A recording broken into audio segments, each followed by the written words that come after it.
So, welcome to LiberalViewer First Wednesday live Q&A. Happy New Year. This is the show that I do on the first Wednesday of every month, answering questions that my viewers leave, both those of you who are watching the show live and also people who leave questions during the month. I actually had a question that I'm going to answer, but I also want to cover the breaking news, since I happen to be doing the show on the day of this attack in Paris on the satirical newspaper that published these cartoons of the Prophet Muhammad. And I'm not going to cover that directly, but I did notice some pretty awful Fox News bias on the coverage of the attack in Paris.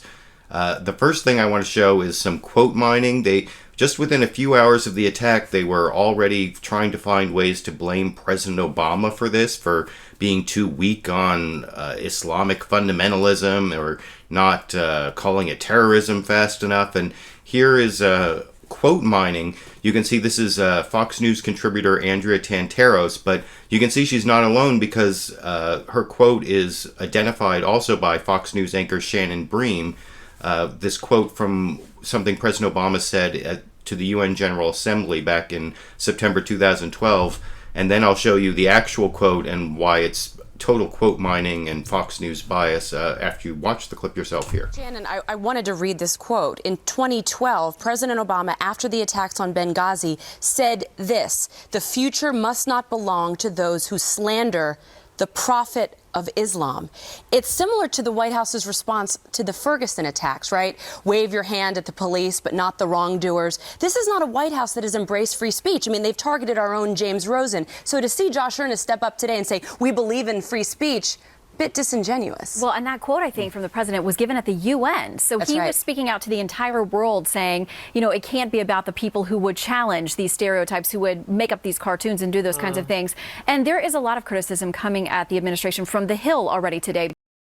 So, yeah, a lot of criticism coming from Republicans on the Hill, as Shannon Bream went on to talk about, saying that this is also a sign that we shouldn't stop our torture interrogation, or our detention interrogation techniques should not have been undermined by the Obama administration.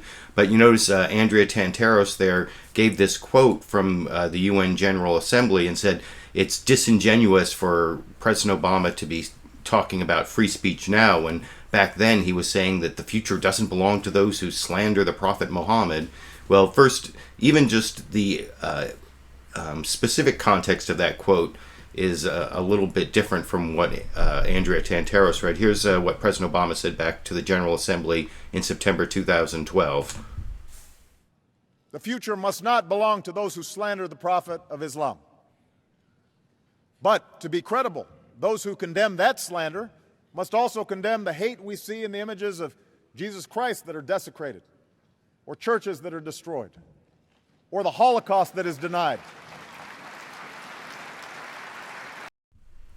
So it wasn't just slander of the Prophet of Islam, it was also Christianity and Judaism. But what is really disingenuous about the quote mining that you saw there on Fox News was there was a huge part of that speech that President Obama gave earlier. Earlier in the speech, he talked about the importance of tolerance and free speech, and specifically said that slanders against religion don't justify violence. And here's a couple minutes of what else President Obama said in that same speech that it totally destroys the conclusion that Fox News was trying to make based on this quote mining that they did. And here's that clip.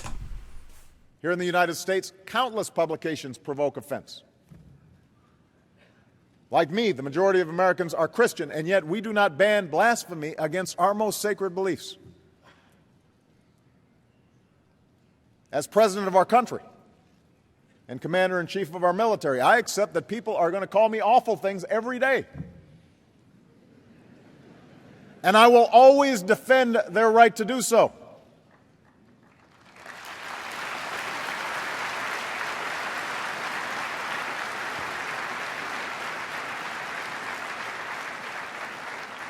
Americans have fought and died around the globe to protect the right of all people to express their views, even views that we profoundly disagree with. We do not do so because we support hateful speech. but because our founders understood that without such protections, the capacity of each individual to express their own views and practice their own faith may be threatened. We do so because in a diverse society, efforts to restrict speech can quickly become a tool to silence critics and oppress minorities.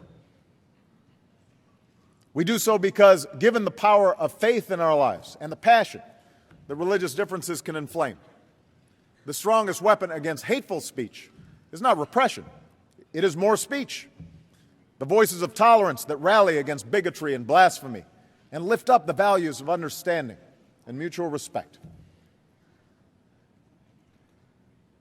Now, I know that not all countries in this body share this particular understanding of the protection of free speech.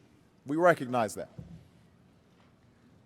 But in 2012, at a time when anyone with a cell phone can spread offensive views around the world with a click of a button, the notion that we can control the flow of information is obsolete. And the question then is, how do we respond?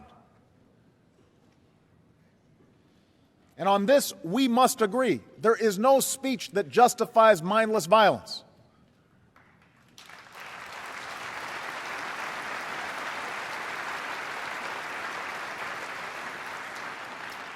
There are no words that excuse the killing of innocents.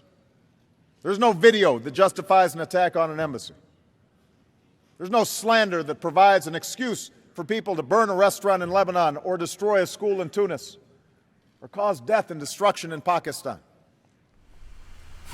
So that was all in the speech that Andrea Tantaros quoted from, and that Shannon Bream confirmed there on the Fox News program Outnumbered this morning. While they were waiting to hear from President Obama, they started attacking him, and they also spent quite a bit of time not just quote mining Obama to try to blame him for this Paris attack somehow, or at least for being soft on Islam, but they also used it to talk about Ferguson and the NYPD, and how they spent a long time defending racial profiling, and how this shows that we need to continue racial profiling.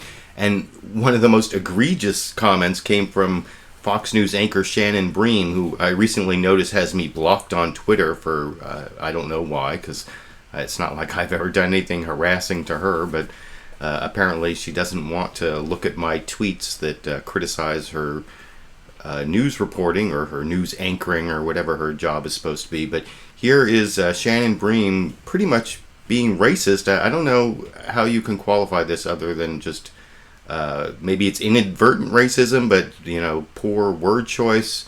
You can tell me what you think after I show you that clip over here. New York It's cops, New York City. New York cops, I don't feel like they look at me as the enemy. I feel like New York cops... Oh, sorry, before I show you that, the person talking at the beginning here, that's Kennedy, former MTV VJ, and she talks about how she doesn't think that the cops look at her as a bad person because she's, I guess, a privileged white woman. I don't know, you can tell me. But and then it goes into this Shannon Bream about how not all bad people look like bad people over in this clip. New York It's cops, New York City. New York cops, I don't feel like they look at me as the enemy. I feel like New York cops, of all the cops in this country, you can go up to them and have a You're conversation. not a bad guy, though. If I'm a bad guy, I see a heavily armed cop on the corner, I may decide not to do the bad thing I was thinking about doing. Sometimes bad guys don't look like bad guys. Right, and that's my question about these guys, because if we know they were speaking unaccented French and they had, ski masks on, do we even know what color they were, what the tone of their skin was? I mean, what if they didn't look like typical bad guys, as we define them when we think about terror groups? Well, that's why this issue in... As typical bad guys as we define them when we think about terror groups, because if they have on masks, we can't tell what the color of their skin is. That, I don't know, that seemed like a very poorly thought out statement at the least, if not kind of racist. I mean, saying that we have to be able to see the color of people's skin to tell whether they're bad guys or not, that, I mean, how much more racist can you be than that? But you can let me know if you think that is problematic from Fox News. That Now, I don't normally do a clip show on LiberalViewer First Wednesday. I normally go and answer the questions, and I notice I have about 20 of you, I think, watching the show live, so I will get to any questions you want to post in the comment section, and you can start posting those now, because I'm going to finish up the show after I don't find any questions from you all down there. But I do want to answer one question that I saw posted on my Facebook page by Terry Alther, who I'm always happy to see a question from him just about every single month. So here's a question that he posted earlier, or actually at the middle of December. Question for January, and you can see he's talking about Anita Sarkeesian here. I can't read. Oh, here it is. Question for January. Remember you talked about feminism regarding Anita Sarkeesian and why she was wrong about her theory on video games, which I agreed with, though I do think she raises good points on other issues. I stumbled across this article, which you can see that down at the bottom there, about 3 reasons why internet harassment is not freedom of speech. And since you talked about harassment in my video and that's a link to my video, using the R word is totally gay, is internet harassment not covered under freedom of speech as the article suggests? So I've put a link down in the video description to that Facebook post so that you can click on the link and read that article if you're interested. And it basically, it talks about how death threats and being mocked and misogynistic statements, and it sort of puts them all together as making online areas not welcome, and that isn't free speech, and saying that offending people that way isn't free speech. And I mean, in terms of death threats, if there are targeted death threats that are really true threats, that isn't free speech. That's not covered by the First Amendment. You can be prosecuted for that. In fact, there's a current case before the Supreme Court about whether online threats can be prosecuted or whether they have free speech protection, and there's a specific issue. In fact, I put a link down in the video description to this ACLU page about the case Alanis versus United States, and you can also look at the ACLU's brief there, and it talks about whether the government is required to prove that someone prosecuted for making threatening statements intended his words to be taken as a threat. So it's not whether a reasonable person would be threatened. It also, for it to be a true threat, at least according to the ACLU, the speaker has to intend the words to be taken as a threat. And so that's the issue before the Supreme Court. But back in this feminist blog, or whatever this article was that Terry Alther posted, what she was arguing is that not just death threats, but like mocking and misogynistic statements and objectifying women in the comment section and all those kind of troll things that people do, that all of that shouldn't be considered free speech. And there are 2 different levels to that. First, I mean, if you're posting on someone's YouTube videos, comments on their YouTube videos or on Twitter or Facebook, that actually isn't covered by the First Amendment, because it's not, if someone deletes your posts, that doesn't violate the First Amendment because it's not the government censoring your speech. The First Amendment only applies to the government, although there is some case law on how public areas that serve the function of a public forum, even if they're privately owned, might get free speech protection. Here in California, like shopping malls, that's true. And so there's a little wiggle room on that. And I'm actually, even though the Supreme Court has ruled that out for the First Amendment, some state constitutions, like here in California, do protect that. But then other things that, and so at least in that sense, since the government's not censoring you, you can set up like an insular, only friendly type conversation on your YouTube page and block and delete everybody else. And, because that's also you deciding the type of people you want to associate with, and you have a right to do that. That's also protected by the First Amendment. But that's not free speech. If you really believe in free speech and you believe in, the marketplace of ideas like I do, then I don't delete those kind of comments in fact, I talk about deleting true threats, which I've never even really had to do. If you look on my Liberal Viewer channel page, I talk about free speech and the rules I use to delete comments. And one of them is true threats, and another is like big long comments that are like just nonsensical text to make it so that other people can't read the comments. Or but the kind of things that this person was talking about that aren't really free speech. I mean, you have a right to get rid of them on your own Facebook page, but then don't say that you're creating a free marketplace of ideas. I mean, people have a right to restrict who they want to talk to, but then they shouldn't claim that they're, that they're really engaging in free speech. So that would be my answer to that question. And that was the only question I had posted before I started the show here. I do want to look down in the comment section and see if any questions. I see someone in all caps, Clip Culture 5, said any question for LV, but let's see. Here's one from Philip Demerique. Man, define a reasonable person. I mean, that seems very vague and relative. I don't know how courts decide what's reasonable without leaking into morality. Well, the reasonable person standard, actually, and that I think is a reference to this thing I put up here, that what would a reasonable person feel is threatening. Well, that is actually something that is all throughout the law, and that's actually supposedly an objective standard. There's this subjective standard they use in the law sometimes. There's an unreasonable person standard. Like, if you're like totally paranoid, but you're frightened by it, does that mean that that's there's the unreasonable fear can sometimes be, like in criminal law, diminished capacity. Even if you aren't in reasonable fear and have a self-defense claim, you can have like a diminished capacity claim if you have an unreasonable fear. And so it's like the reason that the reasonable person standard is used so much in the law is because a lot of these cases are decided by juries, and it's also sometimes called the reasonable juror standard, which is just like, what would an average person think? And it's supposed to be objective as opposed to subjective, where did this person actually think that they were, in danger or being threatened?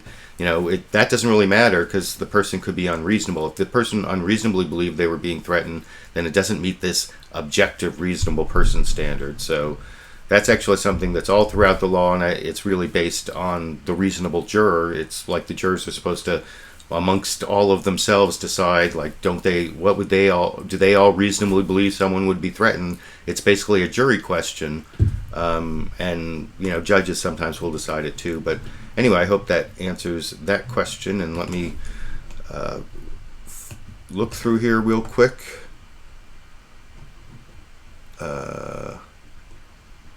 And I did, let's see, is there anything else in here that I might want to answer? Well, I don't really see. I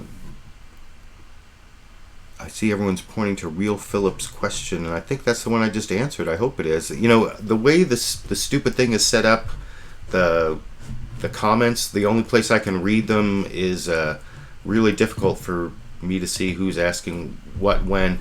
I want to point out, the one last thing I want to talk about before I finish the show is I put a link down in the video description to my Patreon account, where you can start sponsoring my videos if you want to do that on a monthly basis. I'm also going to start posting, I think, some of my edited, produced videos for comment from my patrons before I post them live. Like the one that I've been promising for a long time, The End of Faith, is just finishing up, and I think I may actually post it there for 24 hours and ask my patrons what they think about it before I post it live. And I'll do that for my edited, produced videos that aren't on like breaking news, that are if I'm making an edited, produced video where I'm trying to meet a deadline and get it up as fast as possible on some breaking news story, then I won't post it on Patreon first.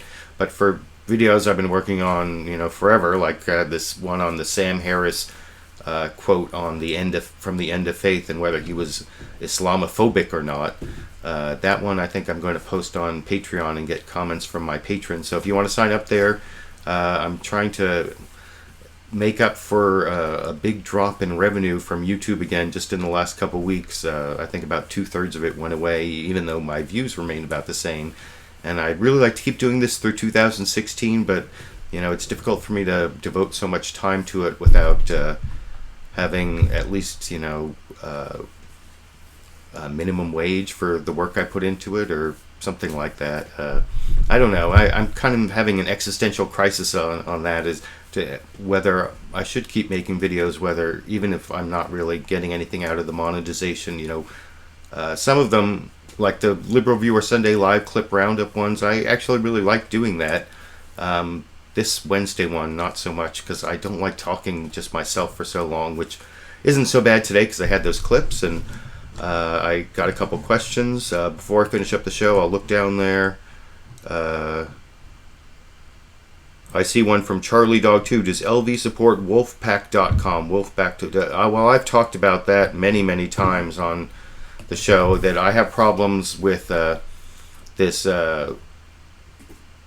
I have problems with Wolfpac, with the constitutional amendment that would restrict our First Amendment freedoms.